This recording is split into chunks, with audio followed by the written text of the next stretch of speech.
wabarakatuh. Selamat datang di channel Otaku Anime. Jangan lupa subscribe dan bunyikan loncengnya untuk mendukung channel ini. Yo sobat Otaku Anime, kita tahu kali ini Luffy dan kawan-kawan sudah lebih dekat dengan One Piece. Diketahui untuk mendapatkan One Piece haruslah sampai ke pulau terakhir. Dan untuk sampai ke pulau terakhir mereka harus mengumpulkan dan menyimpulkan isi dari Road Poneglyph. Road Poneglyph ada 4. Dan masing-masing isinya adalah menunjuk 4 wilayah atau tempat yang berbeda. Di mana apabila sudah diketahui semua letaknya, maka pusat dari 4 titik itu adalah tempat terakhir atau pulau terakhir yang bernama Laut Tael. Di mana di sana ada rahasia dan harta karun yang dicari-cari dan menjadi tujuan sebagian besar bajak laut. Dan untuk saat ini Luffy dan kawan-kawan telah memiliki 2. Di mana ada 3 Road Poneglyph yang baru diketahui keberadaannya. Dan masih ada 1 yang belum diketahui, atau hilang keberadaannya. Yang pertama kita tahu ada di pohon ikan paus yang ada di Pulau Zou. Yang kedua ada pada Big Mom, yang disimpan di ruang harta karun Toto Land, di mana Brock berhasil mencuri dan mendapatkan salinannya. Yang ketiga ada pada Kaido. Meski belum tahu keberadaan tepatnya di mana, tapi kemungkinan besar ada di Wano, yang notabene sekarang menjadi wilayah kekuasaan Kaido.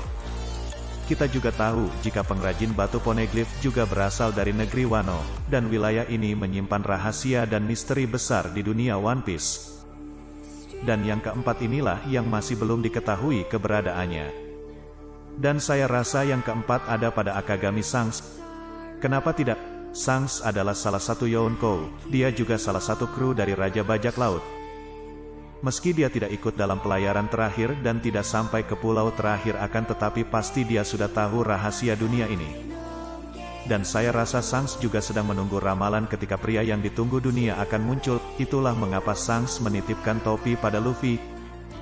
Kurasa bukan karena tidak ada sebab. Saya rasa Shanks dia melihat sosok raja dan tekad D ada pada diri Luffy.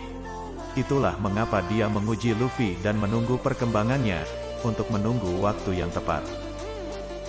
Shanks adalah kunci Road Poneglyph terakhir karena dia mantan kru dari Raja Bajak Laut Roger, dan posisi dia saat ini adalah mantan kru Raja Bajak Laut yang masih aktif yang menjadi seorang bajak laut besar.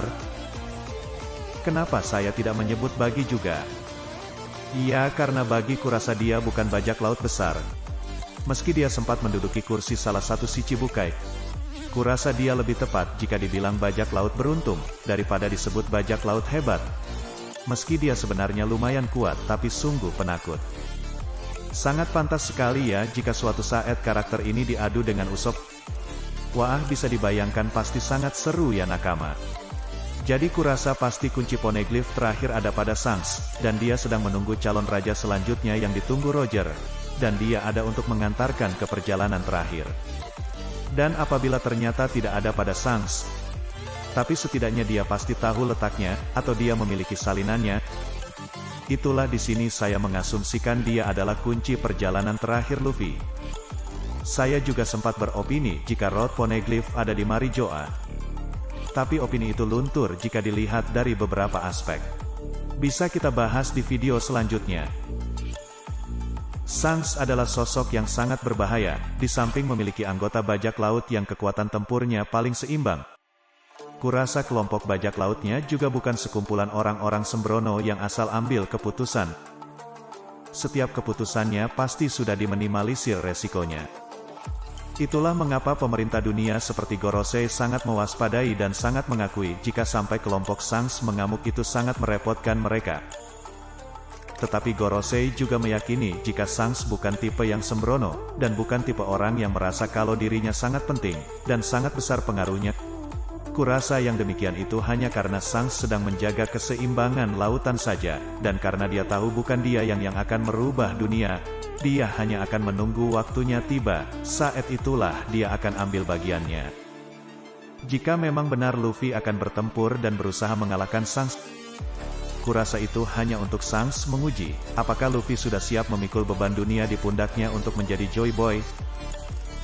Sungguh patut kita tunggu apa kenyataan yang akan terjadi di depannya nanti, karena saat ini kita hanya bisa saling beropini tukar pendapat. Kurasa itulah nikmatnya mengikuti perjalanan Luffy menjadi Raja Bajak Laut. Jangan lupa subscribe dan bunyikan loncengnya untuk mendukung channel ini. Dukung terus dan nikmati video-videonya, tentunya agar kalian tidak ketinggalan dengan review, opini, fakta-fakta, dan semua tentang One Piece. Terima kasih. Wassalamualaikum warahmatullahi wabarakatuh.